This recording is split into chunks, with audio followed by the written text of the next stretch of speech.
راقتان بکەین ئەم کاتت باش وشار سپاس بۆ بەشداریکردنت داواتان کردووە کە پەرلەمان کۆ ببێتەوە داوایەک پێشکەش پەرلەمان بکەم بۆی کۆ بێتەوە لەسەر ئەو پارە دزراوانەی کە لە دەرەوەی عێراقن ئایا ئەم داواتان پێشکەش بە پەرلەمان کردووە لەسەر چ بنەمایەک ئەو داواتان کردووە؟ بەڵێ بە جۆرە پێڕەوینەوە خۆی پەرلەمان ئێمە لە ڕۆژی پێنجشەممەیە نزیکەی هەشتاویەک ئیمزامان کۆ کردەوە بۆ ئەوەی کە لە ڕۆژی ئەمڕۆ شەممە بخرێتە بەرنامەی کارەوە بە عینوانی هەوڵدان بۆ گەڕانەوەی پارەی تەهریبکراوی عێراق کە لەناو قەوسێکە هەرێمی کوردستانی شەگرێتەوە. خۆشبەختانە ئەمڕۆ لە بڕگەی 6 و 7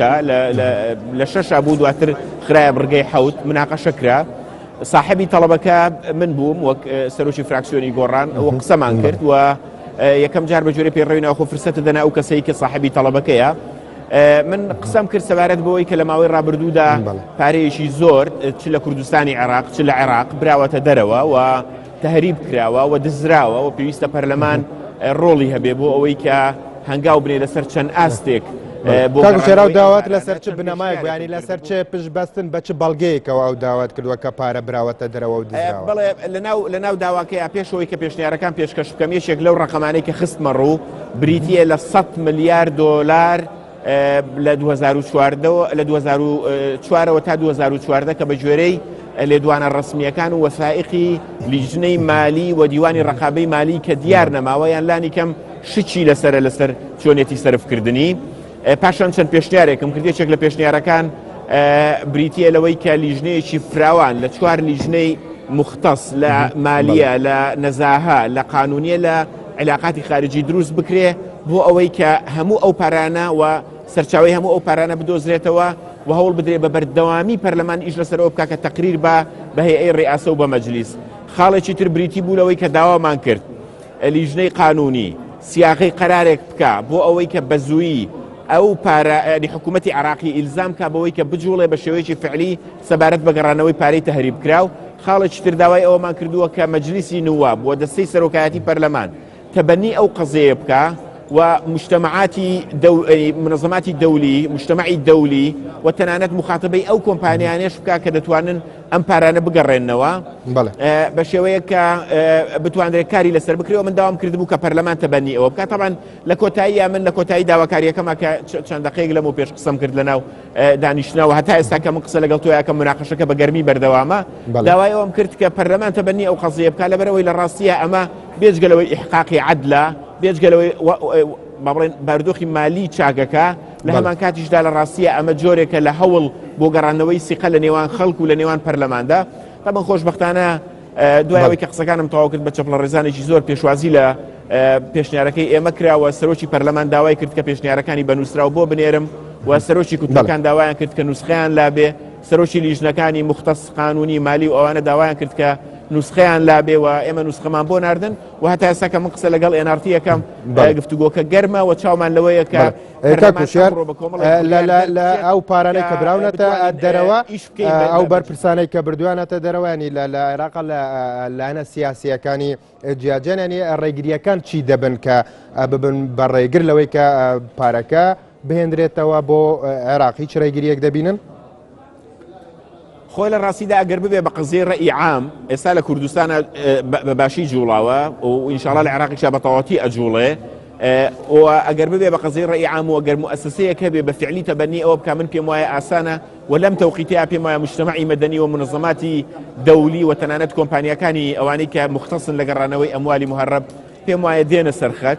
قضیەکە قضیەکی گەورەیە و من بۆ خۆم پێم وایە کە ڕاستی وەکو فراکسیۆنی گۆڕان و من وەکو سەرۆکی فراکسیۆنی گۆڕان قضیەکەم تەبەنی کردو و ڕوژانومەوە تەمەنی مەمانجێک لەمەوە پێش لە بەیاننامەیەکی ڕۆژنەماوەنیدا ڕەمانگەیاندە بوو وردە سوپاس بۆخوا ئێستا بووە بە قضیەیە کە لەناو پەرلەمانی عێراقا بە فەرمی تەبەنیەکرێ و حەماسێکی گەورە هەبوو لە لای تێکڕای کوتلەکان بۆ ئەوەی کە ئەمڕۆ بە کۆمەڵێک بڕیار دەرچینەوە. من تەمەناکەم ئەمڕۆ پەرلەمان کوتلە کوردیەکانیش کوتلە کوردیەکانیش بە هەمان شێوە لە کوردیەکانیش بێگومان بەڵێ کاکوشار باس لەو بڕای کرد کە 100 ملیار دۆلار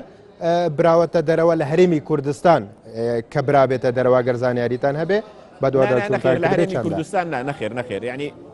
نەخێر بۆی دقیق بین باسم لەوە کردووە کە لە 2004ەوە تا 2014 لە سەرتاسەری عێراق نزیکەی 100 ملیار دلار دیارنێت نەک تەنها هەرێمی کوردستان. بەڵام ئەم پارەیە بە گوێرەی ئەمە ئەم پارەیە کە لیژنەی مالیە و دیوانی ڕقابەی مالی بە دۆکۆمنت و بە کۆمەڵێک ئەرقام ئەڵێن دیار نییە، بە معادلاتی ڕاضیاتی ئەڵێن دیار نییەوە بەشێک لە چاودێرانی دارایی پێیان وایە ئەم پارەیە زۆر لەوە زیاترە و ئەمە ئەگەر پارە بێ ئەموالی تریش هەیە و خۆتان نەزانن ئەم لایەنە ئیشکالی زۆرە. مەسەن یەکێک لە ئیشکالەکانی ئەوەیە کە مەسئولی گەورەی عێراقی هەیە ئیزدیواجی جنسی هەیە، دوو جنسی هەیە. ئاسان نییە کەسێک دوو جنسی هەبێ بزانرێ پارەکانی ئەوەی چەندە و پارەکانی ئێرەی چەندە. بۆیە کۆمەڵێک خطوەی قانونیە کە پێویستە بدرێت کامە قەزێکی دەستوریشە تەڵەن بەپێی دەستور نابێ هیچ بەرپرسێکی باڵای عێراقی دوو جنسی هەبێ، بەڵام خۆتە زانانی ئێستا زۆر بەیان هەیە. ئەمە قەزەیەکە پێویستی بە هەوڵی زۆر هەیە، پێویستی بە هەنگاوی زۆر هەیە، بەڵام من بەڕاستی هەست بە ئاسوودەیە دەکەم کە ئەمڕۆ پەرلەمان بە گەرمی ئەم قەزەی تەبەنی کردووە و زەخت لەسەر حکوومەت و عیبادی شەکەین بەڕاستی کە ئەبێ بە گەرمی ئەمە تەبەنیکە، چونکە ئەم قەزەیەی ڕەئی عامی شارعە و شارعی عێراقی و شارعی کوردستانی و خەڵک بەڕاستی داوای ئەوە دەکات کە ئیتر ناکرێ ئەم خەڵکانەی کە لە ماوەی ڕابردوودا بە ئارەزووی خۆیان پارەی ئەم خەڵکەیان زیوە بردویانەتە دەرەوە و پێیان وا بۆ کەس لی ناپرسێتەوە. بۆیە ئێمە بەجددی بەدوایەوەین وەکو فراکسیۆنی گۆڕان وعدمان لەگەڵ خۆشمان و خوای خۆشمان و خەڵکی خۆشمان کردووە کە ئەم فەسڵە تەشریعیەوە تا کۆتایی ئەم دەورەیەش بەدوایەوە ئەبین و هەوڵە دەین کە ئەوەی کە پێمان بکرێەوەی کە لە دەستمان بێ ئینشاءڵڵا درێخی لێ نەکەین. بەڵێ کاک شارێکی تر لە کێشەکان کە باز دەکرێت کە ڕوبەڕووتان ببێتەوە پارەکان کە براون بۆ دەرەوە ئایا لەسەر ناوی ئەو بەرپرسانەیە کە بزانرێ پارەکان چەندەوە لەسەر ناوی کێ و کێ کامە بەرپرس بردوێتە دەروانی چه ڕێکارێکەیە بۆی کە پارەکان ئاشکرا بکرێت لە دەرەوە؟ لە ڕاستیدا بە پێویستی بە جوڵەی قانونی هەیە و پێویستی بە ئالێتی دیاریکراو هەیە، بێگومان هەنێ جار بە ناوی خۆیانەوە نییە، بە ناوی خەڵکە نزیکەکانیانەوە جا کەسی یەکەمە یان کەسی ترە. ئێمە زانین یعنی کۆمەڵێک بەرپرسان بۆ نمونە ئێستا لە کورد لە عێراقن خەڵکی نزیشی دەرەجەیەکیان دەرەجە دوویان لە سوید و لە وڵاتەکانی تر بۆ خۆیان بە ئارەزوی خۆیان خەریکی کڕینی ڤێلان خەریکی کڕینی من کۆمەڵێک داوە یعنی کۆمەڵێک معلوماتم بۆ هاتووە دوایە ئەو مەلەفەم کردوتەوە و ڕۆژانە خەڵک ئەمە ئەکا. ئەمە ئەبێ لیجانی قەزایی، ئەمە ئەبێ جیهاتی قەزایی و قانونی ئەوانەی کە مختصن لە ئەم بوارەیە با بڵێن ئیشی لەسەر بکەن و ئەم ڕۆیشێک لە پێشنیارە جوانەکان کە لە دوای ئێمە قسەی لەبارەوە کرا ئەوەیە کە پەرلەمان نەک تەنها بوو ئەو پارانەی کە تەهریب کراوە، ئەو پارانەی کە لە ناوخۆی عێراقی چایە و خەڵکێکی زۆر دەوڵەمەند بووە بە شێوەیەکی ناشەرعی. یەکێک لە پێشنیارە جوانەکان کە خۆم جۆم لێ بوو ئەو بوو پەرلەمانتارێک داوای کرد کە قانونێک تەبەنی قانونێک سیاقە بکەین بە ناوی قانونی من ئەینە لەکە هذا، یعنی ئەوەت لە شوێ بوو کۆمەڵێک جەنبی قانونی و کۆمەڵێک جەنبی با بڵێن ئینزیباتی ئەوەی کە ئەبێ مجتەمەعی دەولی چۆن لەسەری ئەجوڵێ بانکەکان چۆن هاوکاریمانەکەن. بەڵام حەزەکەم بزانی کۆمەڵێک ئەرقام هەن بە شێوەی ناڕسمی من ناتوانم ئێستا بە تۆیان بڵێم لەبەرەوەی فەرمینین و لەبەرەوەی کە وە کۆمەڵێک ناویش هەن تەنانەت کە هەنێک حیساباتی گەورە و هەنێک ڕقەمی ئێجگار گەورە و دیاریان بەناوەوەی لە دەرەوە کاکوشار لە هەرێمی کوردستان ئەو 100 ملیار دلاری باس کرد بەگشتی عێراق لە هەرێمی کوردستان ئەگەر زانیاریتان هەبێت چەند پارەی هەرێمی کوردستان لە دەرەوە؟ ئەزانی ئەرقام زۆر باسەکرێ، ئەرقام زۆر باسەکرێ و پێشتریش کۆمەڵێک ئەرقام باس کرا کە هەنێکیان وتیان ڕسمی و هەنێکیان وتیان ڕسمی نییە، بەڵام بێگومان ئەو پارەی کە لە کوردستانی عێراق تاریب کراوە چۆتە دەرەوە چۆتە بانکەکان ڕەنگە بەراوردی بکەی بە گەورەی عێراق وەکو پارێزگا وەکو جوگرافیا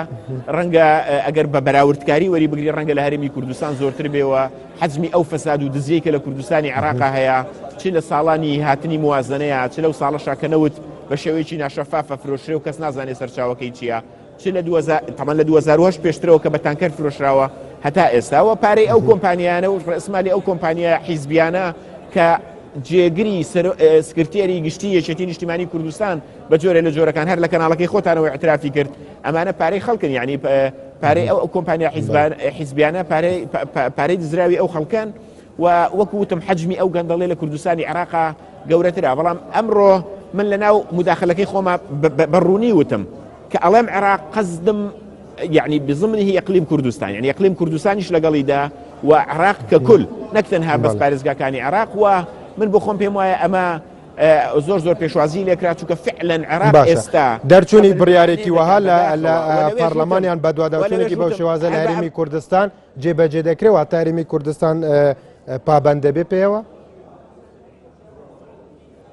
خۆی ئەبێ پابند بێ پێوە گەر ئەم پەرلەمانێکی اتحادیە هەرێمی کوردستان بەشێکە لە عێراق ئەمە یەک دوو من لەوێش وتم مای خەجەلە یعنی مای شەرمە یعنی هەر لە ناو پەرلەمانە ئەم کەلیمەیەم بەکارهێنا و کەسیش اعترازی لەسەر نەگرت وتم مای شەرمە کە عێراق بە هەرێمی کوردستانیشەوە ململانێ دەکا لەسەر ئەوەی سەدارەتی هین وەربگرێت یعنی سەدارەتی ئەو وەربگرێ ئایا یەکەمە یان دووەم دەوڵەتە لە فەسادا یعنی وتم بەڕاستی مای شەرمەکە عێراق بە هەرێمی کوردستانیشەوە ململانێ لەسەر ئەوەکە یەکەم بێ یان دووەم بێ و زۆربەی ساڵیان یەکەمە یان دووەمە لە فەسادا و قەزیەکە باش تەقیوەتەوە قەزیەکە بۆ بە قەزیەکە بەڕاستی ئێستا ئەبێ بۆی بجوڵێن ئەمە ئەرچی هەمومانە طبعاً ئەرچی ئێوەیە وەکو NRT قەزم وەکو NRT وەکو میدیا وەکو دەسەڵاتی چوارەم ئەرچی ئێمە وەکو پەرلەمانتار ئەرچی مجتەمەعی مەدەنیە ئەرچی خەڵکە کە لەم پارە دزراوە خۆش نەبێ یعنی ئێستا لە وڵاتێکا کە ئەم هەموو پارەی بۆ هاتبێ لە سەرچاوی نەوت لە ساڵانی پێشوو و ئێستا خەڵک لە کوردستان پێنج مانگ بێ موچێ وەرنەگرت بێ و نیوە موچێ بدرێتەوە بەم شێوەیە قەدری لێ بکرێ بەڕاستیان نابێ بێدەنگ بین و ئێمە بێدەنگ نەبووین و هەوڵە دێن هەستین بەو ئەرکەی کە هەم خەڵک خستوێتە سەرشانمان هەمیش لە بەردەمی خوایە سوێنمان بۆ خواردووە. بەڵێ کاک وشار دوا پرسیارم لە قسەکان تا ئاماژەت بەوە کرد کە شەرمە عێراق وارم لە پەرلەمان ئەوە توتووە کە کێبەرکێ بکەن کامیان یەکەم بێ لە گەندەڵی کامیان یەکەمە ئەزانی ئەمە ڕەنگە پێویستی بە داتای دەقیق بێ بەڵام ئەگەر بەراوردی ڕقمی بکەیت لە بینی پارێزگاکانە ژمارەی پارێزگا و حەجمی جوگرافیا و ئەو سێ پارێزگای ساتەمان بە هەڵبجەشەوە چوار پارێزگایە حەج سیرکەی و ئەوەی کە ئێستا هەرێمی کوردستان تەنها ئەوەنە کە نسبەی لە 120 نەوتی عێراق فرۆشێن نسبەی لە 120 بێگومان حەجمی گەندەڵی لە کوردستان زۆر زیاترە. بەڵێ وشار عەبدوڵڵا سەرۆکی فراکسیۆنە گۆران لە پەرلەمانی عێراق سپاس بۆ تەبلیغ بووناتە.